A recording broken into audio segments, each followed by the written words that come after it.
Hai, perkenalkan nama saya Iksan. Hai, pertama-tama aku akan jelasin tentang min dan modus di data tunggal. Min atau rata-rata adalah jumlah keseluruhan nilai dibagi oleh banyaknya data.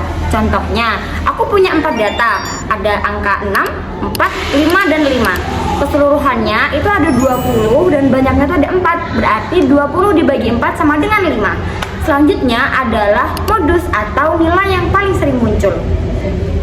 Nah, di 4 data tadi itu ada 5 yang dia ada 2, berarti modusnya 5 karena dia ada 2 jumlahnya.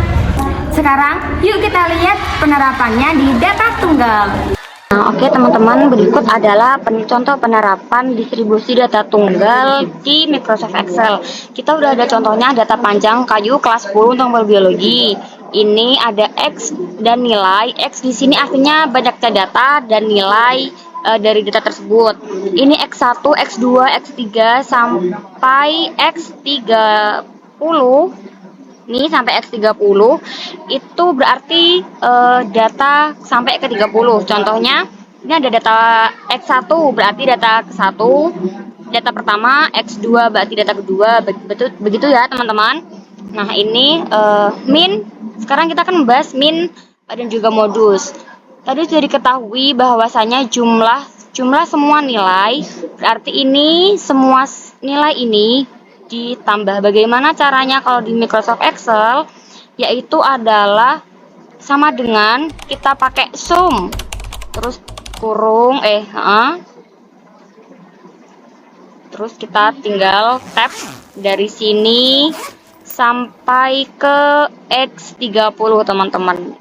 Nah, ini terus kita pakai kurung tutup, tinggal di enter. Nah, berikut udah ketemu hasilnya ya teman-teman. Sekarang kita masukin, ini totalnya ada 3619. Kita masukin ke rumus. Jumlah semua nilai, berarti kalau di Microsoft Excel sama dengan terus 3600 ini kita masukin ke sini, terus dibagi teman-teman. Tadi kan sudah tahu ya banyaknya data itu berapa, yaitu sampai X30 berarti dibagi 30, enter. Nah, saya ketemu teman-teman, min atau rata-ratanya ada 120,63. Sekarang modus. Apa itu modus? Modus tadi sudah diketahui bahwasanya modus adalah nilai yang paling sering muncul. Nah, dari ini 101 sampai 140 mana yang paling sering muncul teman-teman? Ada 140, ada 2. Nih, mana nih kira-kira yang paling sering muncul teman-teman? Nah, ini kalau dilihat-lihat semua jadi 1212 ya teman-teman, kecuali 127 ini ada 3. Modus dari data tersebut adalah 127. Begitu teman-teman ya. Selanjutnya kita akan ke median.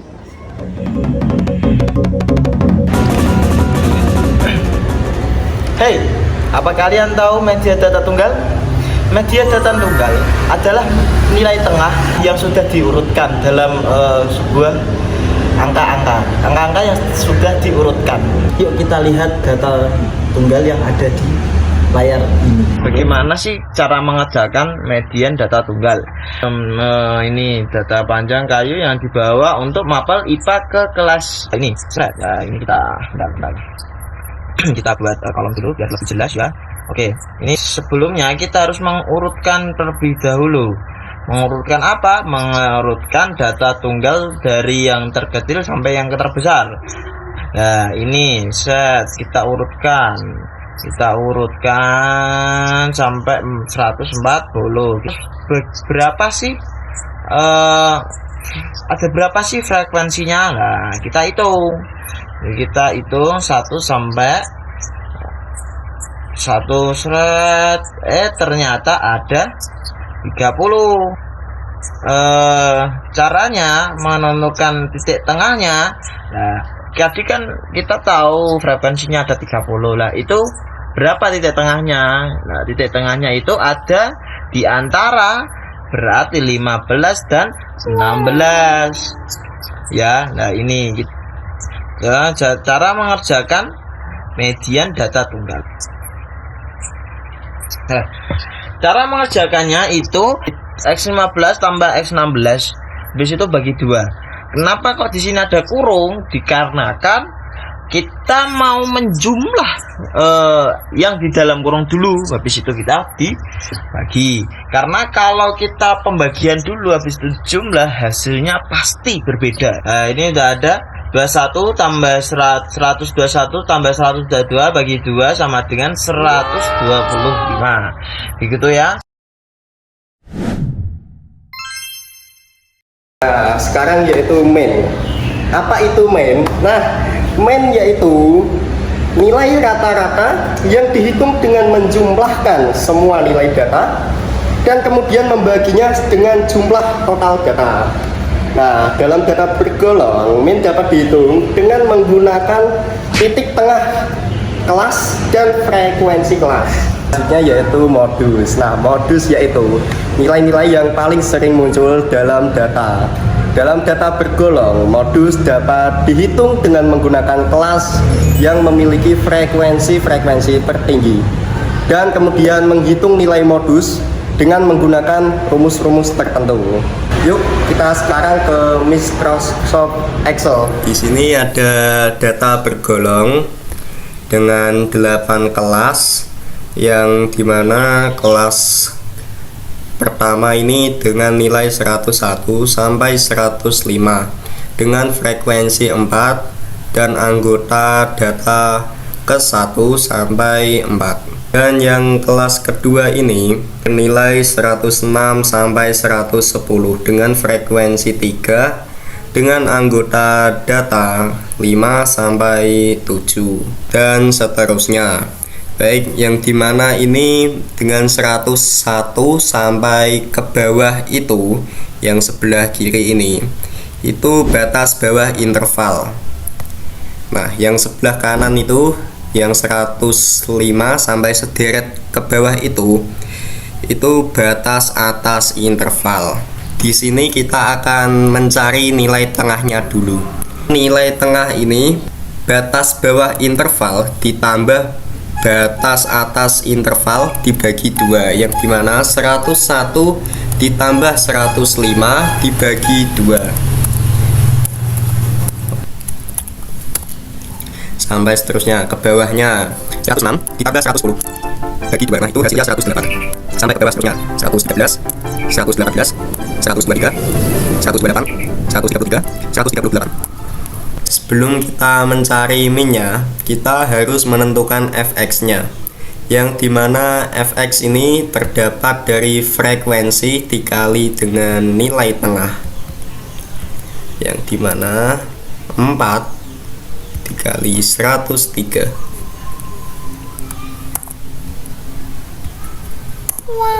Nah, hasilnya 412 sampai ke bawahnya sederetnya ini. Nah, gitu ya. Ini kita total jumlahnya ini ada 3620 jumlah dari fx-nya. Nah, sebelum itu kita harus menotal frekuensinya dulu. Nah, frekuensinya ini di total dulu ya guys, dijumlahkan ada 30. Nah sekarang kita mencari min-nya ya. Nah min-nya ini menggunakan rumus fx dibagi f kecil yang dimana frekuensi. Nah fx ini 3620 dibagi 30 ini ya guys, 3620 bagi 30.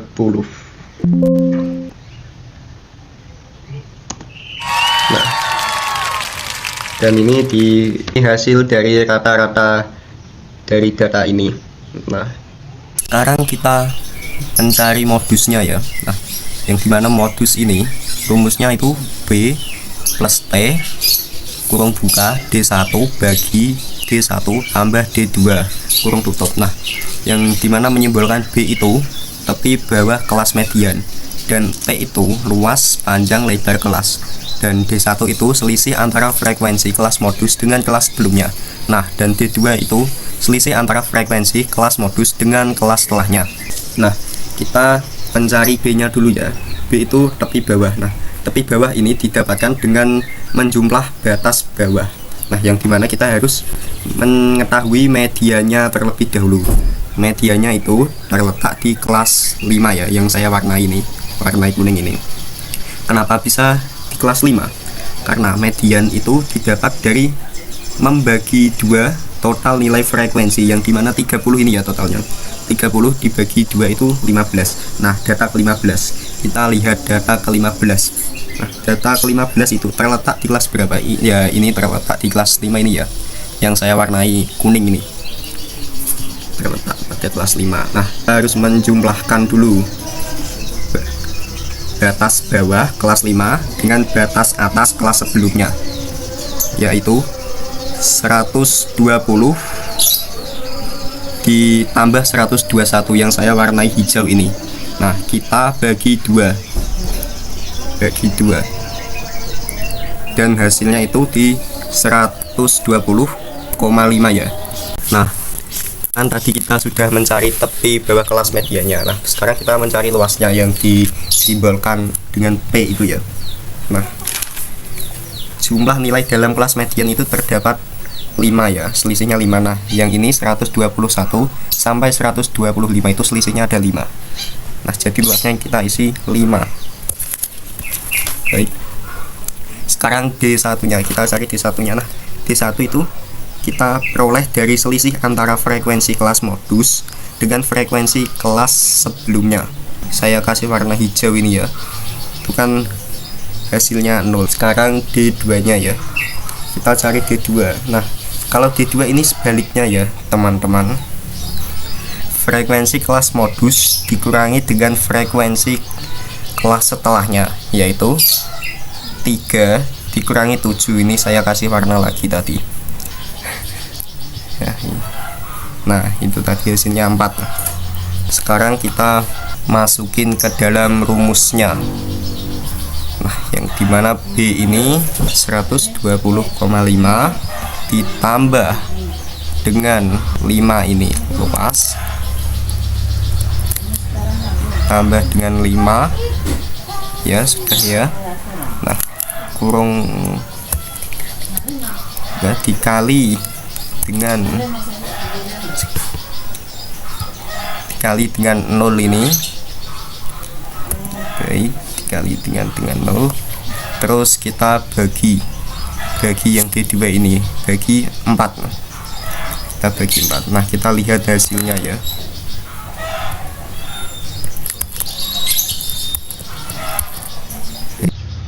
Nah jadi ini hasilnya teman-teman, 120,5.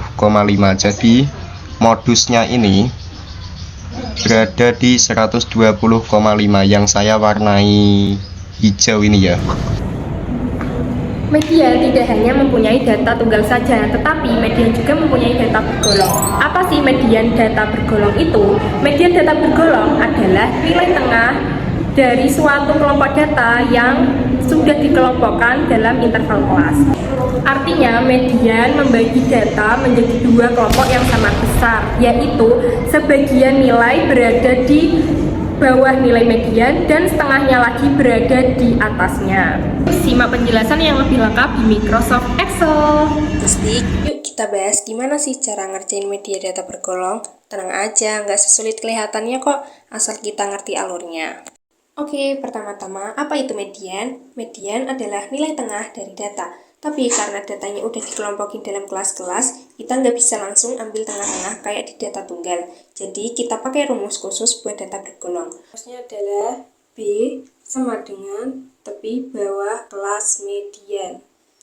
Gimana mencari tepi bawah kelas median? Yaitu berada di ini kan jumlahnya frekuensi ada 30, berarti kita cari tengah-tengahnya yaitu di kelas ke-4 itu frekuensi ke-15 ya, yaitu diantara 120 sama 121, berarti tepi bawah kelas mediannya itu 120,5. L-nya sama dengan luas atau panjang atau lebar kelas, yaitu berada di kelas ke-5 antara nilai 121 sampai 125, berarti jaraknya ada 5 ya, berarti luas kelas ada 5. N-nya sama dengan jumlah data atau frekuensi, yaitu berjumlah 30. F-nya sama dengan frekuensi sebelum frekuensi kelas median. Caranya, sebelum frekuensi yaitu berada di atasnya ya. 4 tambah 3 ditambah 4 tambah 3 sama dengan 14. F kecil sama dengan frekuensi kelas median. Berapa frekuensi kelas median? Yaitu di kelas ke-5, itu frekuensinya ada 3. Saya tandain dengan warna kuning biar kelihatan. Median sama dengan B tambah L dikali 1/2 dikali N dikurangi F besar per F kecil. Jangan lupa dikasih kurung tutup dan kurung buka ya. Enter, dan hasilnya 122,1667. Dispersi data tunggal adalah ukuran statistik yang digunakan untuk melihat seberapa besar penyebaran atau variasi dari nilai rata-rata dalam sebuah kelompok yang tidak dikelompokkan, yaitu data tunggal. Yuk simak penerapannya di Microsoft Excel. Baik teman-teman, selanjutnya kita akan membahas tentang dispersi data tunggal, khususnya yang berkaitan dengan distribusi frekuensi. Nah, langkah pertama yang perlu dilakukan adalah mengidentifikasi bagian-bagian penting yang ada dalam rumus variansi. Nah, rumus variansi adalah sigma x min x bar dipangkatkan 2 kemudian n1. Nah, untuk itu kita mulai dengan menyusun data yang semula horizontal menjadi vertikal agar lebih mudah untuk kita proses. Setelah itu, kita perhatikan jumlah kemunculan frekuensi dari setiap nilai data. Kemudian kita hitung rata-ratanya seperti pada umumnya data tunggal. Pertama, kita akan mengkalikan nilai dengan frekuensi. Nah, seterusnya juga sama caranya. Kita kalikan saja nilai dengan frekuensinya. Selanjutnya juga sama. Dan cara ini juga digunakan dengan seterusnya sampai terakhir.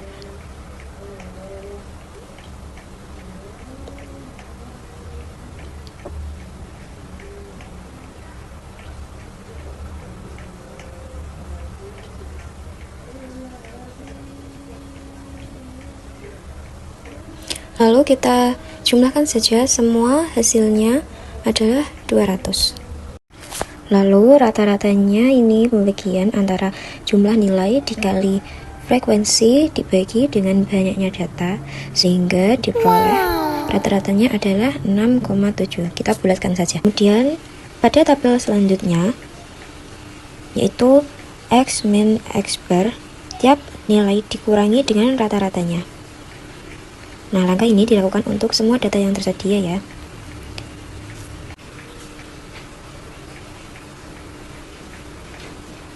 Kita tulis saja. Selanjutnya juga menggunakan cara yang sama, yaitu nilainya dikurangi rata-ratanya.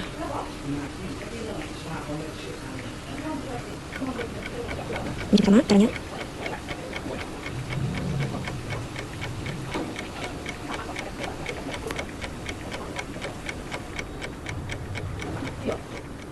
Setelah mendapatkan hasil dari X min X bar, langkah berikutnya adalah mengkuadratkan hasil tersebut, yaitu negatif 2,7 watt. Kita pangkatkan 2. Kita enter saja. Nah, ini sudah ada hasilnya. Selanjutnya juga caranya sama.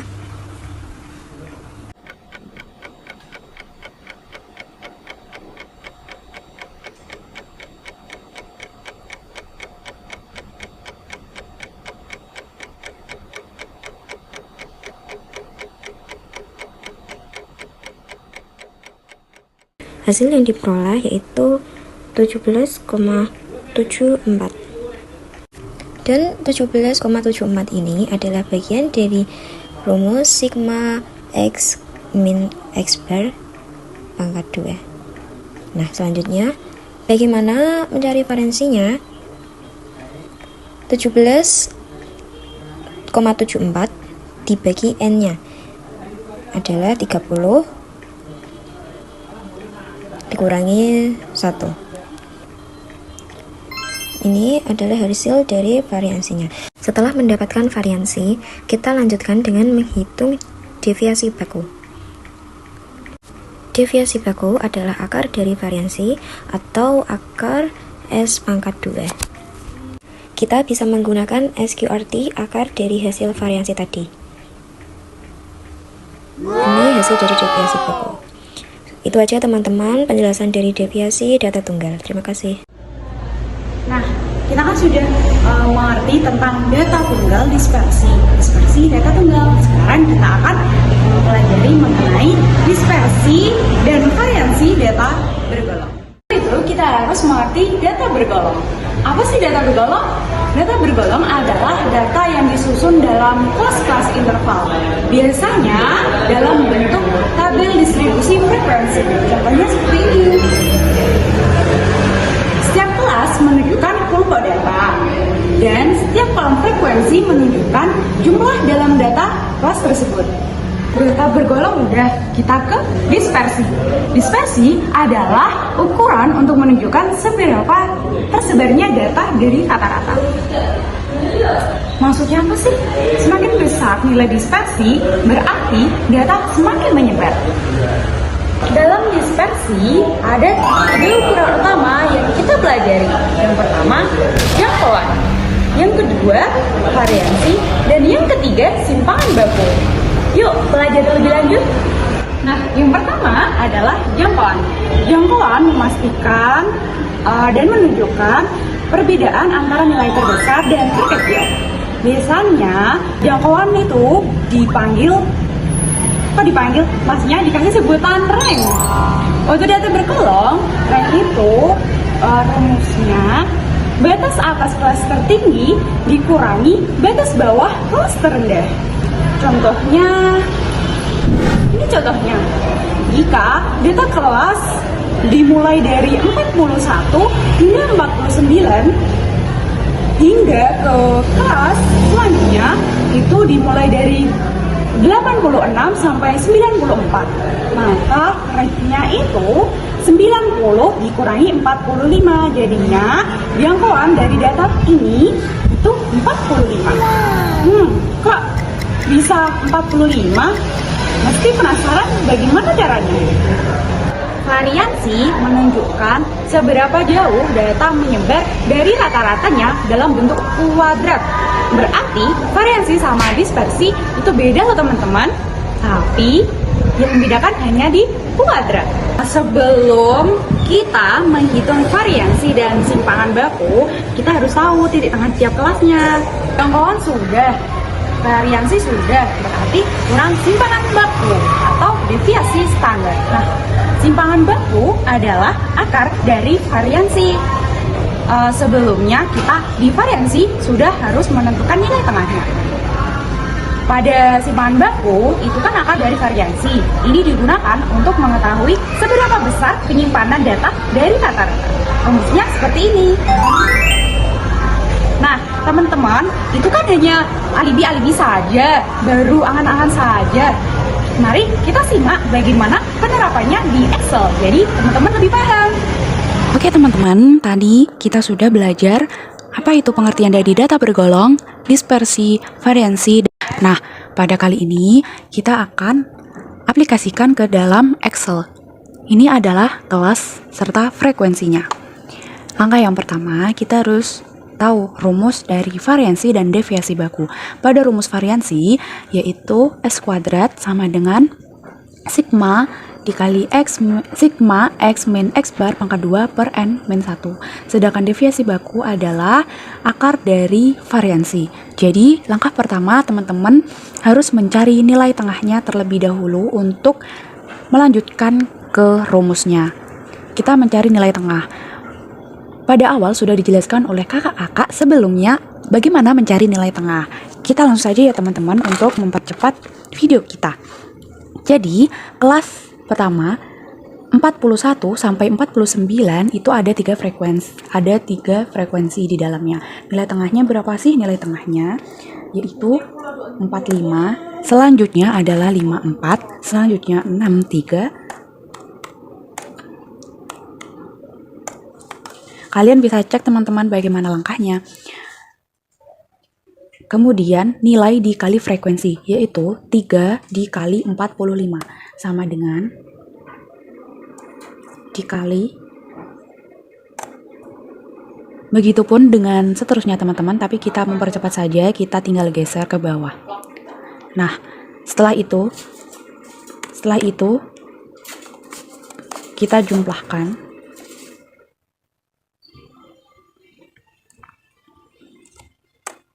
Hasilnya seperti ini teman-teman. Nah, nilai dikali frekuensinya kan sudah ada jumlahnya ini dan frekuensinya ini. Kita lanjut ke rata-ratanya. Rumus rata-rata. Nilai dikali frekuensi dibagi dengan frekuensi. Hasilnya rata-rata seperti ini teman-teman. Lanjut. Untuk melangkah ke rumus variansi, kita membutuhkan X min X bar. Jadinya sama dengan nilai tengah dikurangi dengan rata-rata ini teman-teman. Nah, ini tinggal tarik ke bawah aja teman-teman. Bisa dilihat ini dikurangin ini. Lanjut. Selanjutnya adalah di akar 2 sama dengan ini di akar 2 teman-teman. Untuk mempercepat bisa ditarik ke bawah. Dan setelah itu kita jumlahkan.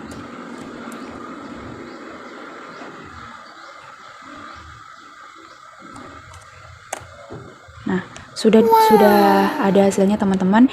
Ini ada jumlah air dari frekuensi, nilai dikali frekuensi, dan X min X bar pangkat 2-nya sudah. Kita langsung masuk ke rumus. Berarti sama dengan, ini kan sudah diketahui. Ini kita tinggal klik saja, terus kita bagi, sorry teman-teman, N-nya adalah ini dikurangi 1. Kenapa kita pakai kurung? Karena ini adalah penyebut. Kita mengamankan penyebutnya terlebih dahulu teman-teman. Terus kemudian di deviasi baku rumusnya adalah akar dari variansi. Berarti ini ada rumusnya, tinggal S, Q, RT, kita tinggal pencet ini teman-teman. Nah, jadi hasilnya seperti ini. Kalian bisa memahami lebih lanjut teman-teman. Bisa diulangi videonya. Terima kasih teman-teman sudah melihat video kami. Statistika bukan hanya angka semata, tapi statistika memiliki peran yang sangat penting dalam berbagai aspek kehidupan sehari-hari. Salah satunya, yang pertama, mengambil keputusan. Karena apa? Statistika membantu individu maupun organisasi dalam membuat keputusan berdasarkan data, bukan asumsi. 2. Penelitian dan pengembangan. Dalam dunia akademik dan ilmiah, statistika digunakan untuk menganalisis hasil eksperimen, menguji hipotesis, dan menarik kesimpulan yang valid. Statistika dalam pemerintahan dan kebijaksanaan publik itu sangat menentukan kebijakannya. Contoh, kita bisa menentukan penanggulangan kemiskinan, pembangunan infrastruktur, atau yang lain-lain. Itu bisa ditangani dengan statistika. Yang keempat, kesehatan masyarakat. Statistika digunakan untuk memantau penyebaran penyakit, mengevaluasi efektivitas vaksin, dan merancang program kesehatan. Statistik dapat membantu perusahaan memahami pasar, memprediksi tren ekonomi, dan juga mengelola risiko. Dalam bidang pendidikan, data statistik itu bisa digunakan untuk mengevaluasi hasil ujian dan juga bisa untuk menentukan kualitas pendidikan tersebut. Dan statistik ini juga bisa untuk menentukan kurikulum yang lebih efektif.